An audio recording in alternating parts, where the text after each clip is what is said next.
All right, good morning, everybody. Hopefully you had a good weekend.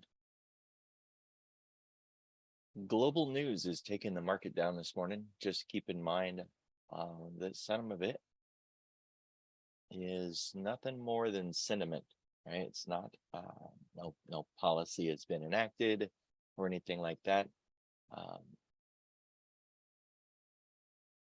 Some numbers came out globally showing a slowdown, say in China. A couple other issues on the FX side of things. And that's where our weakness is coming in this morning.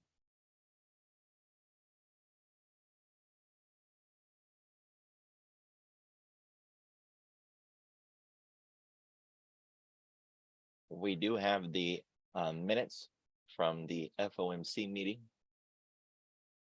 That'll be at 2 o'clock today.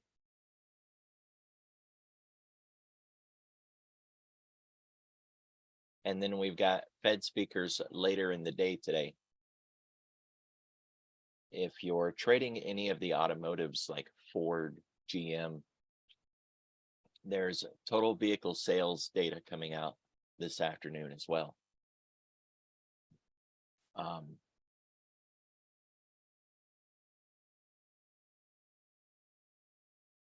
Yeah, I don't think that Japan data is gonna just that bad.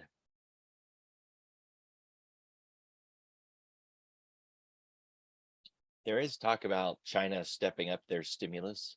Apparently, they've been kind of leaning in one small area.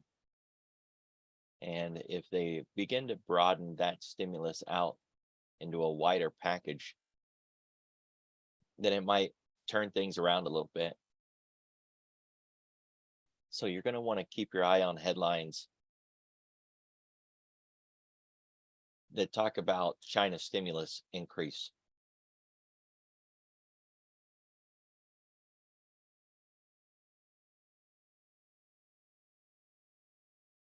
And of course, with a slowdown in China, it also is going to become a slowdown in the UK, and they're already projecting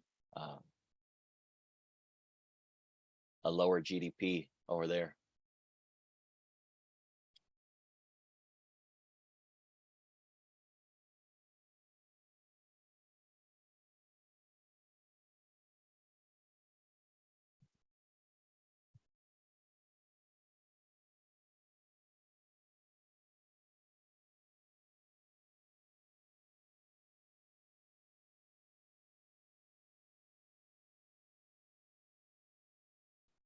So a pretty light day today, really not that much on the agenda.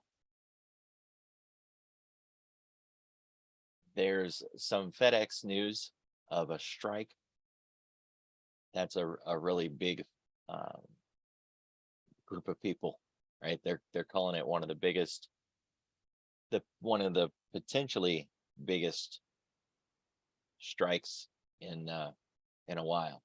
I can't remember the time frame, but I want to say they mentioned it would be a few decades since they've seen such a large workforce.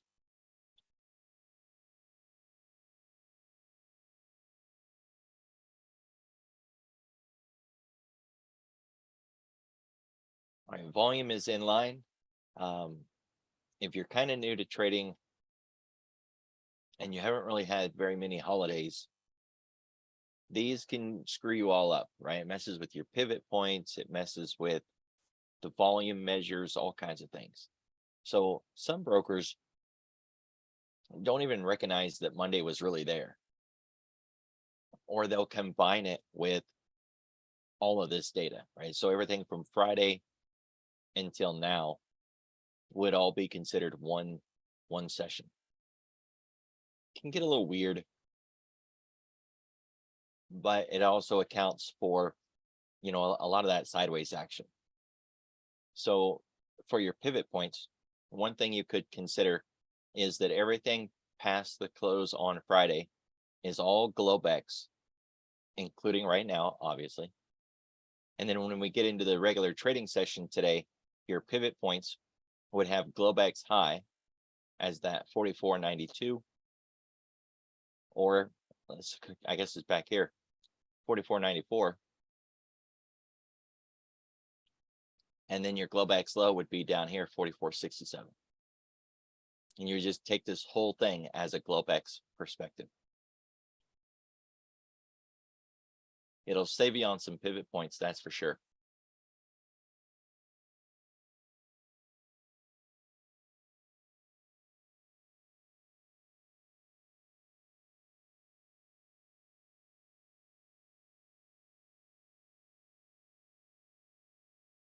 Right.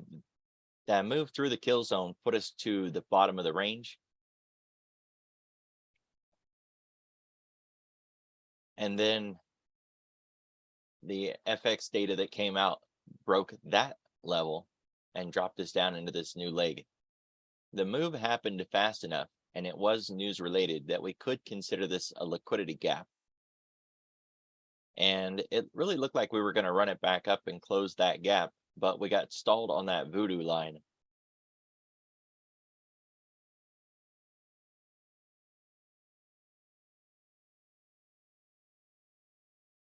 It is worth noting, as I had just mentioned about brokers,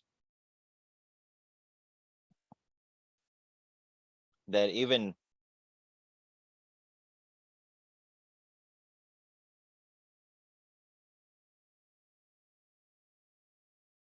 this broker, Thinkorswim, is marking the low of yesterday.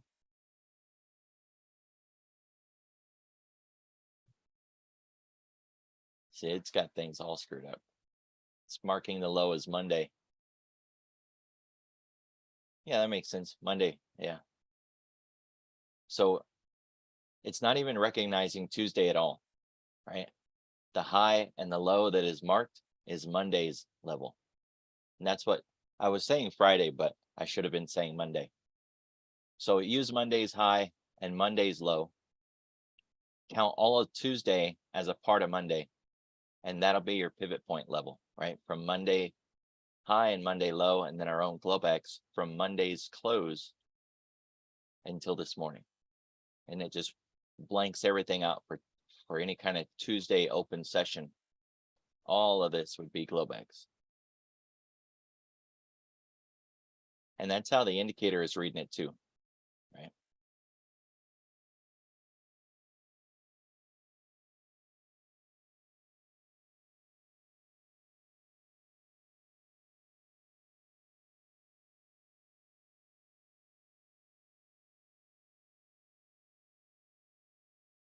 All right, the volume is showing participation.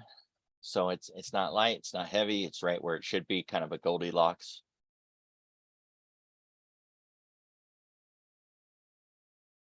And here on the daily, gotten two levels marked out.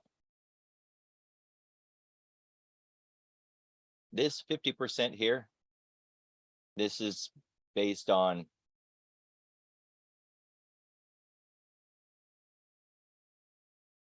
this really big candle here. It's 50% of that level. So we need to hold that for a short-term bullish bias. And then there's this 50% here, which is half of last week's range, right? So if we count the week low and the week's high and mark 50%, it's that level there. And for a swing, that's more important, right? On the day-to-day, we need to hold this upper 50% to keep our surge and our trend, or our surge and our momentum. But for the trend, we just need to keep above this.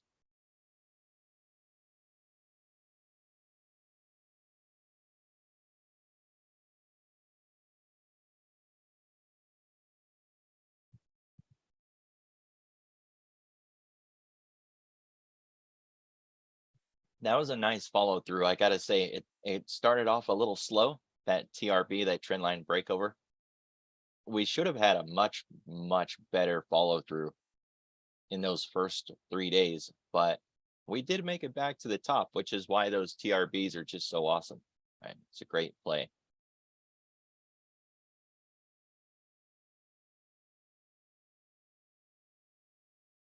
$10-day, 30-minute volume profile. We've spent a significant amount of time up here, right, since Friday. And we can see that in blue here with the TPO. It's volume by time. But we still have the point of control way down here at the cog line 4411. We are dropping through this shallow zone, and typically we would move through that shallow zone really fast. As you can see, when we moved through it the first time, really fast.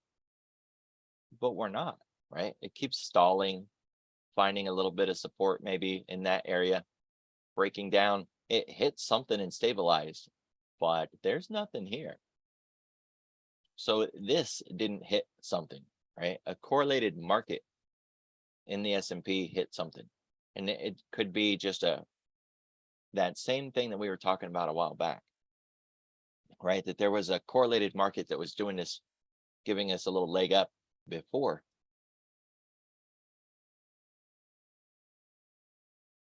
And we were finding support where there was no support on the chart.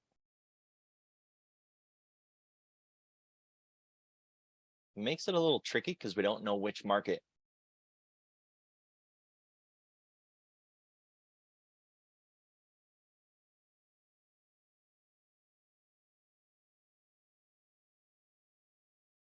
I'm thinking it was US dollar Japan, but I don't have any proof yet, so I'll keep my suspicions to myself.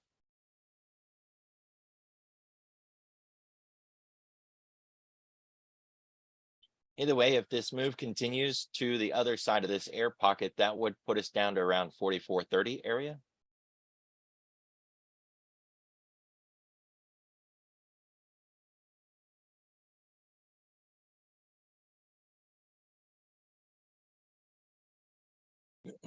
We hit the VPOC this morning, so that's actually it was actually hit Friday, so we'll go ahead and take that one off.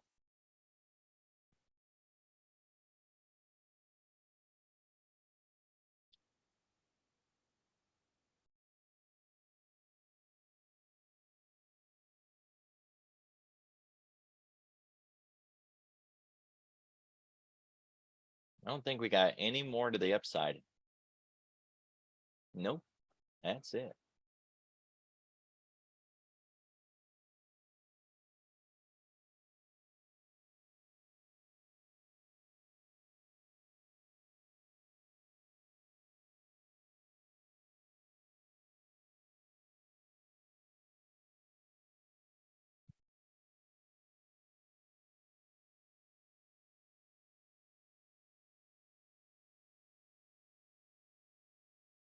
Now, we didn't spend a whole lot of time here, but that's where all the volume is, or the greatest amount of volume, right? So in that 2-hour window of time between 2 and 4 a.m., excuse me, 2:30 and 4:30,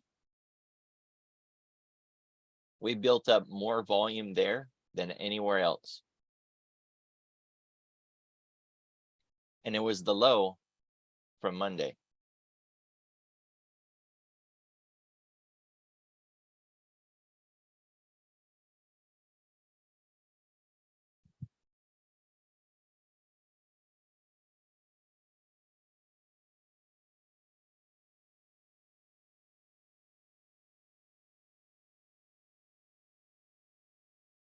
Well, they're really trying, aren't they?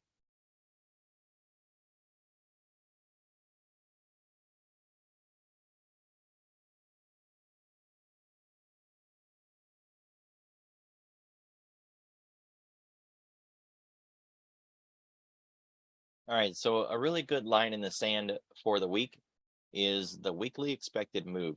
It's not perfectly lined up with that 50% level that I marked, but it's close enough. If we can hold above this red line from the weekly expected move for the week, then the move could still be considered bullish as a trend.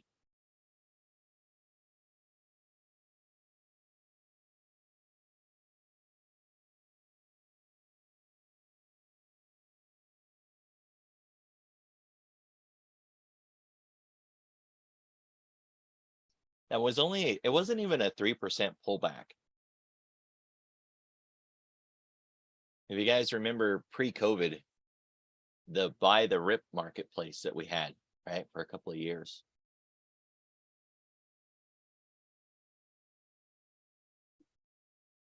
And we would wait for those 5% pullbacks before reloading. Here's 2018 with the October volatility box, or the hurt locker, as somebody likes to call it. And then the December phone call, which flipped everything over.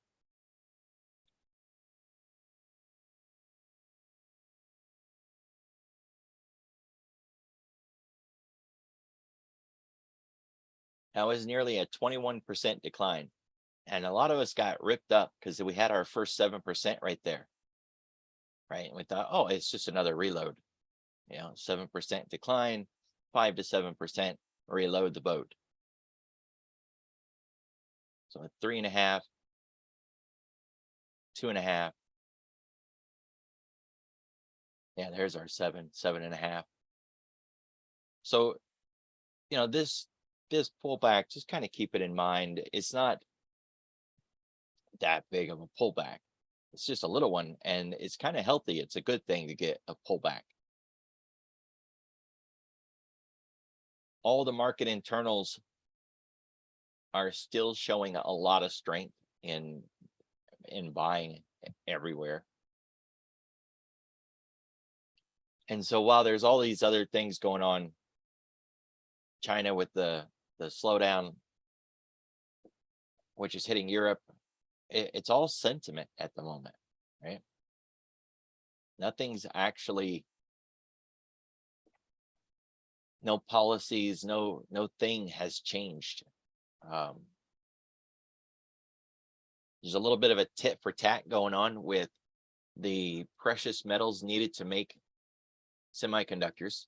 That metal comes from China, and they're putting restrictions on who can export it.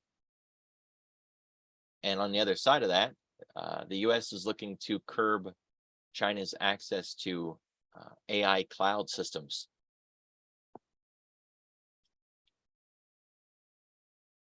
And if those two policies from each separate country gets enacted, then we would have something to point to and say, yeah, this is a new thing, right? But so far, they're just suggestions. They haven't been passed yet.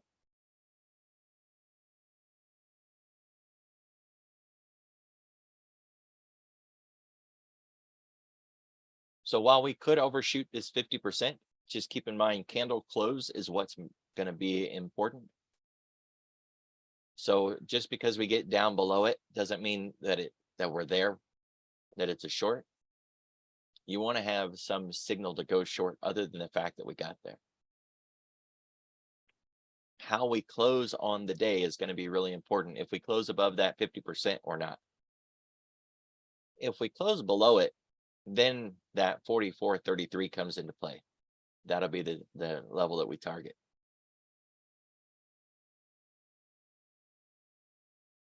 This is setting up like a really big H pattern.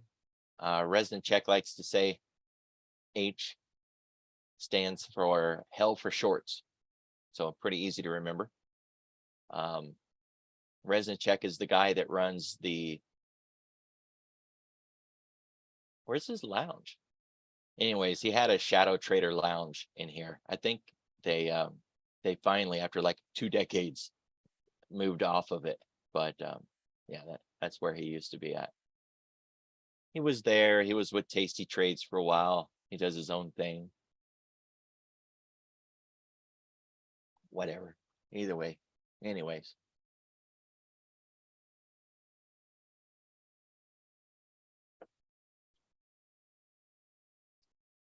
With the current setup, we've got a higher low and a higher high, right? Or a high. We need a higher high. And for a valid trend, you got to have 2. So you need 2 higher highs, 2 higher lows, and then that it could be considered a trend reversal or a trend. You already got the trend reversal with the tweezer candle pattern down here. It's not a really good tweezer because these candles should match. But You know, it all depends on the time frame that you're using.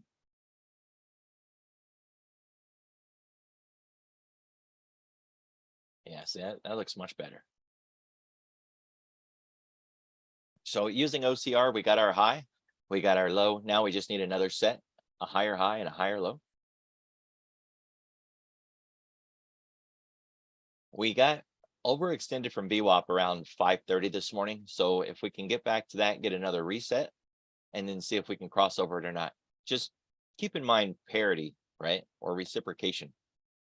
The market's funny like that. So if we got 0.27 to the downside, you can expect a 0.27 to the upside.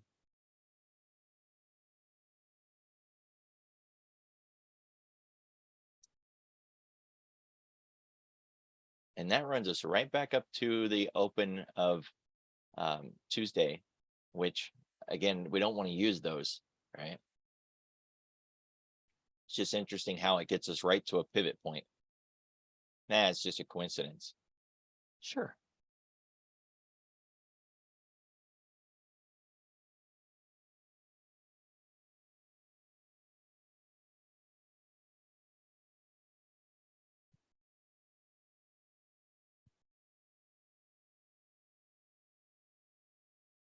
All right, so let's get back to VWAP and then we'll talk. Otherwise, we're going to expect this double bottom. On a double bottom, just remember that they are bear traps. They might as well have that in the title and in the description. A double bottom is a bear trap. Just keep telling yourself that until it sticks and you don't remember anymore. And it's just natural, right? Like putting your seatbelt on when you get in the car, it's just natural. Double bottoms are bear traps. To that end, sometimes they got to trick those bears into buying. And so they'll overshoot, right? You don't want a matching bottom.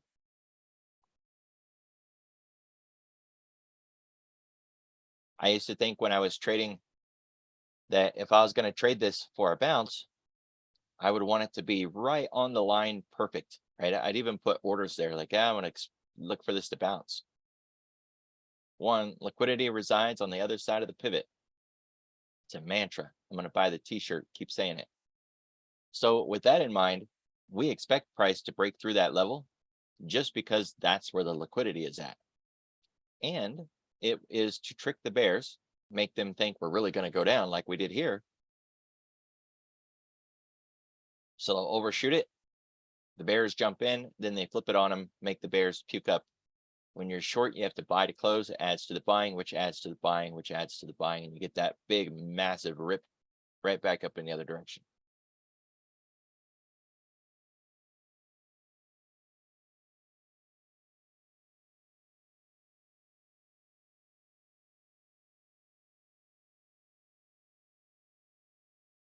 So that's what we're going to be looking for is a bear trap.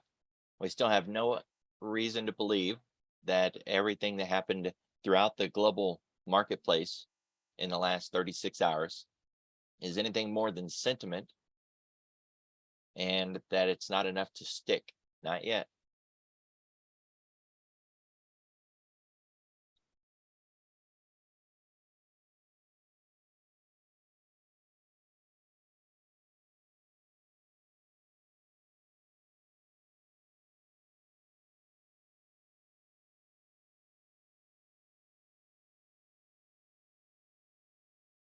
You can see that the NASDAQ's getting more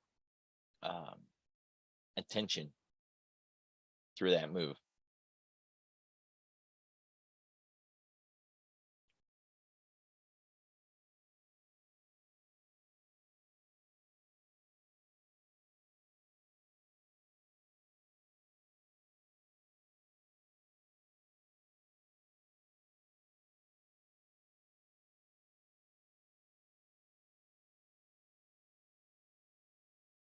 All right, finance is a little light.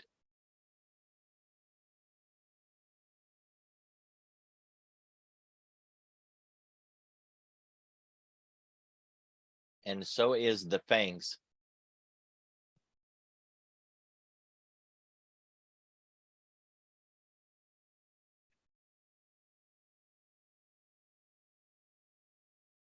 So this morning in the pre-market, the FANGs are down 0.2 and KRE is down 0.74. So 0.75%.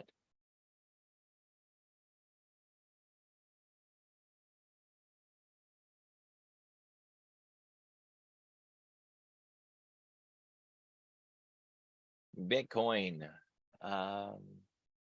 financials, semiconductors, China, emerging markets, which is China, airlines. So the airlines have been doing really good. It's nice to see that they're getting a pullback finally. Question will be, is anybody going to buy the dip on those? And then financials. So a pretty solid list of what's down. Interestingly enough, gold's flat.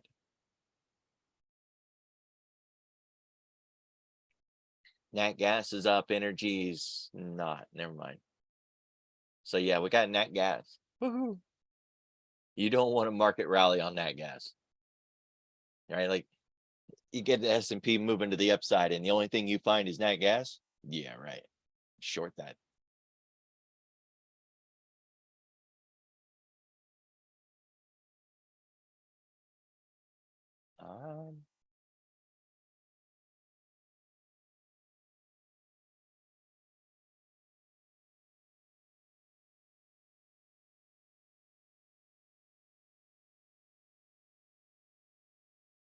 All right, we still got bonds in the wedge or in the range. So we got that's a really clean window. It's got to get out of the box, right? Now you could kind of move that box up a little bit. I'm kind of not giving it its due course on the top side. 127 and a quarter.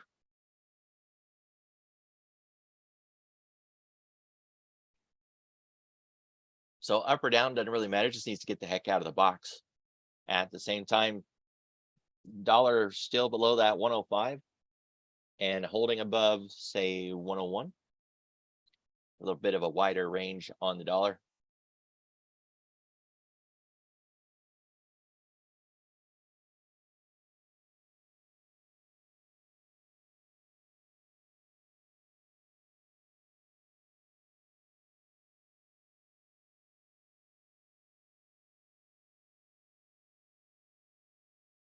Same with the 10-year. So a whole lot of range.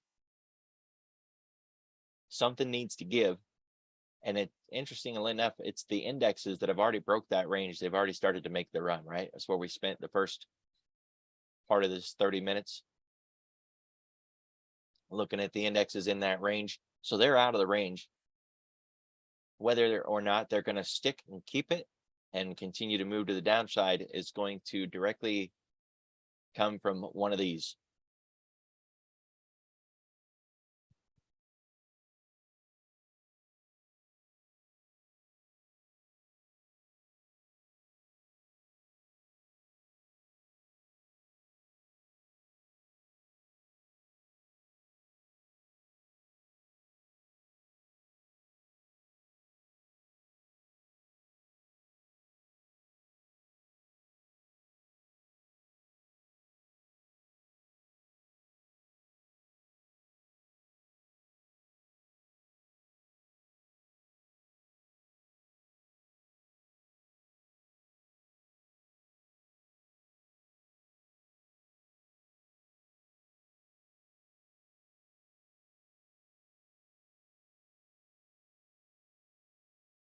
All right, so we're looking at US dollar Japan.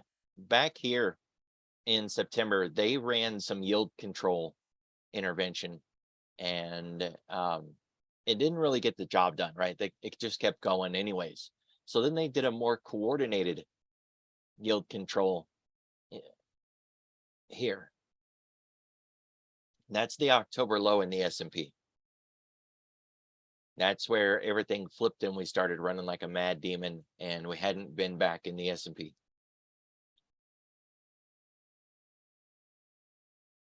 We're right back up to that same level as we were here in the September intervention.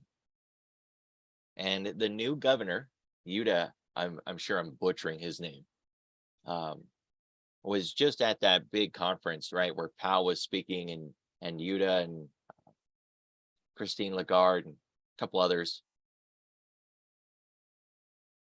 It makes you wonder if they had a chance to kind of wink, wink, nod, get a little coordination, anticipation. Japan's already warned their shorts because last time those shorts got caught, right? Sleeping.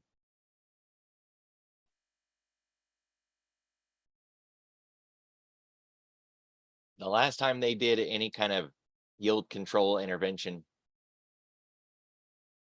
the S&P rallied off the October lows and just ripped like a mad demon.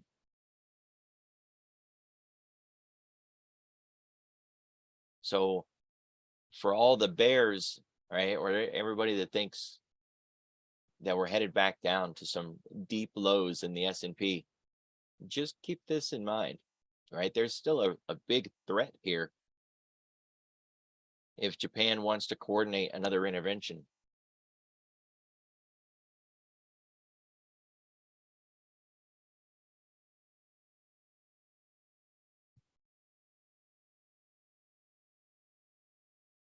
So what we want to see this do is pull back just nice and easy, right? That way they don't have to intervene and the markets can just do their normal thing. We are topping out, or at least showing a little bit of a slowdown. We're inside week. If we get above 145, it's a little bit of a line in the sand. Then we're going to look for that 146.4.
All right, out of everything that's moving around, AMD's up this morning, but the chips are down.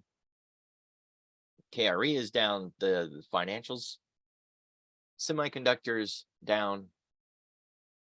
All the FANG names are down. And the Bitcoin is down. So we have nothing that can make this market rally that's actually moving in the right direction. The good thing is, if that changes, it'll be really easy to see. Otherwise, don't trust a rally until you get something that comes from that list. You got to have a turnover in the NY FANG or in the KRE, preferably both, right? Because each of these are a risk on sector, but individually, finance just really can't do it. We've all seen it do it, but it's a choppy, kind of a nasty trend, right? So for a good bullish day, you want both of these. If you can't get both, you definitely want the FANGs because they can do it by themselves.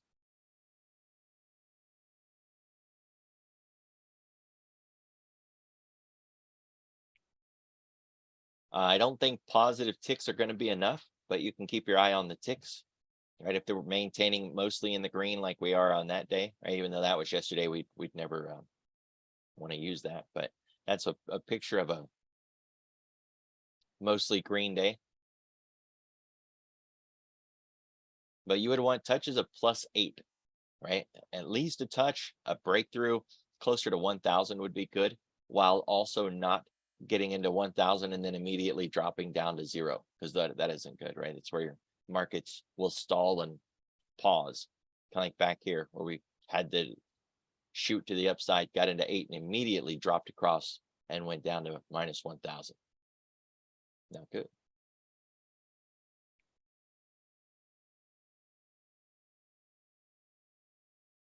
You want this cyan line in your weighted AD to be tucked into the histogram bars. You don't want them separated like this. Otherwise, you get a day that looks like this.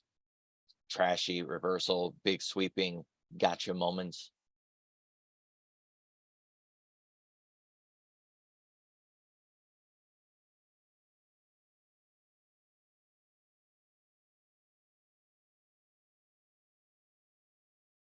Not a ton better, but you know, it did stick with the trend that it was in, as nasty as it was. So 2 simple tools to look at, 2 objects to define.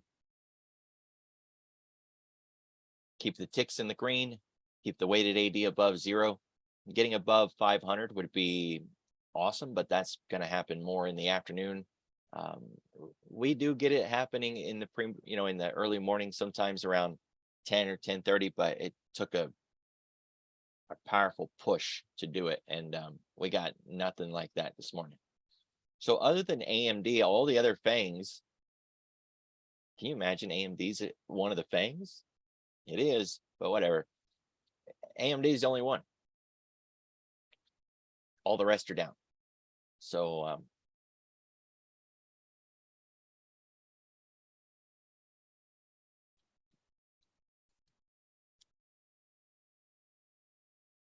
when you look up the NY FANG index, you can see what is inside of it, right? Because an index is a basket of stocks. Well, there is your basket. Snowflake, AMD, NVIDIA, yada, yada, yada. Right? Oh, we didn't look at Netflix.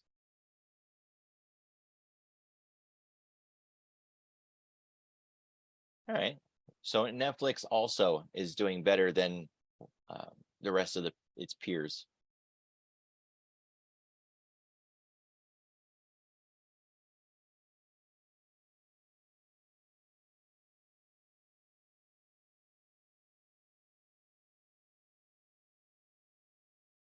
So we want something to change. Consumer discretionary can pair itself with one of the other 2. So consumer discretion and finance, or consumer discretionary and technology. Either of those 2 pair groups can do it. Obviously, all 3 combined would be amazing. Without it, there's no chance that any of these names as a group, like the FANGs as a group, can get anything done.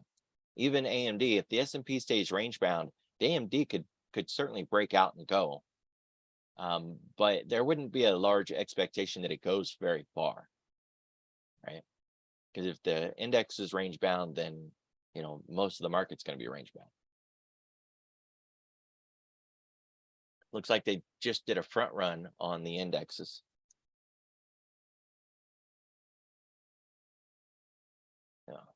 On the S&P, we pierced it. I was looking at the NASDAQ.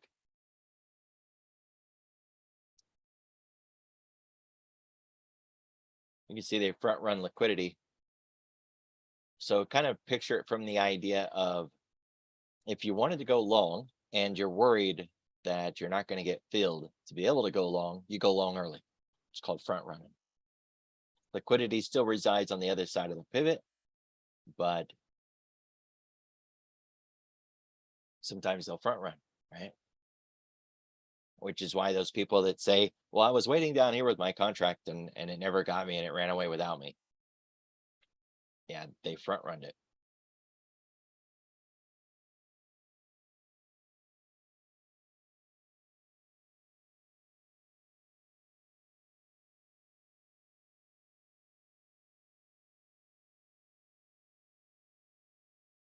Just like they did.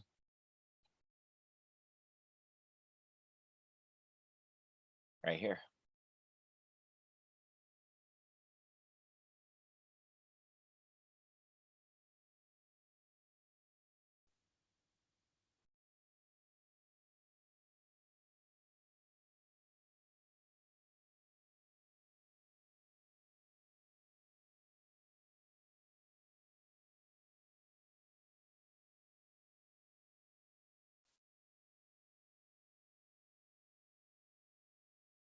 So on the ES, we've already gone through the level. We are now primed for a double bottom. All right, it went just a little lower. One of the questions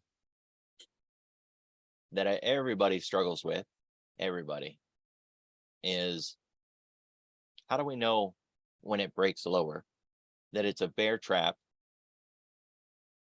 And how do we know when it breaks lower that it's really going lower? Because either way, it's going to break lower, and one is a trap and one isn't. Well, there's no perfect answer to that. A couple ways that you can do it is you can measure the range that you're in. So if that is our range, right, just kind of draw a box on it. You can measure that, and you can put 50%, 25%. I like to use my 111, my own little level between 0 and 1, 2, 3, 6 that I use constantly. If we drop below this previous low and we don't close lower than the 111, then it's very likely a bear trap. If we close lower than the 111, then we're almost destined to go to 1, 2, 3, 6 first before we do anything else. And getting below the 1, 2, 3, 6 kind of implies that there is no bounce and that it's not a bear trap. Doesn't mean that it can't turn around and go up anyways. It would just be based on some other metrics. Nice defense here with the wicks, though, showing that they are putting some effort into it.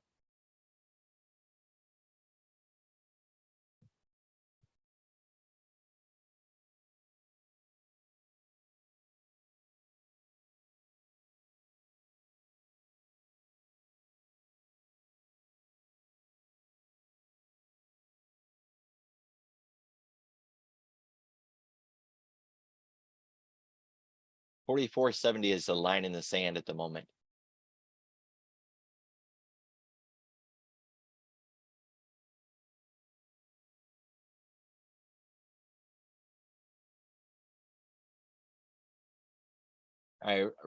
We got nothing today. So it'll be really easy to see if everything turns over, right? And that's what you're going to need, is for everything to turn over.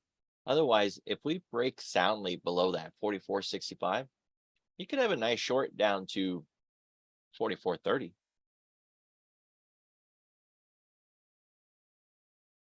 And that would completely invalidate the short-term momentum and surge.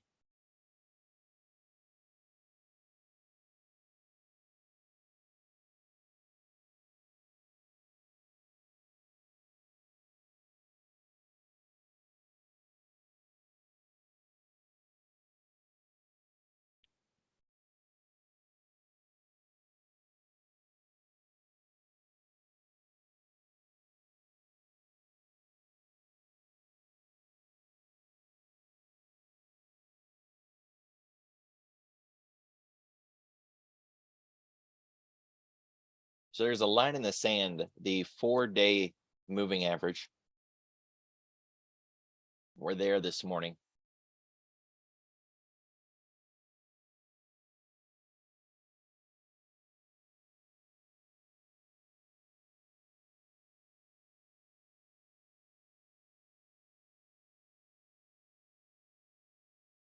As long as we hold above that 4-period moving average, the surge is still valid and momentum. Right?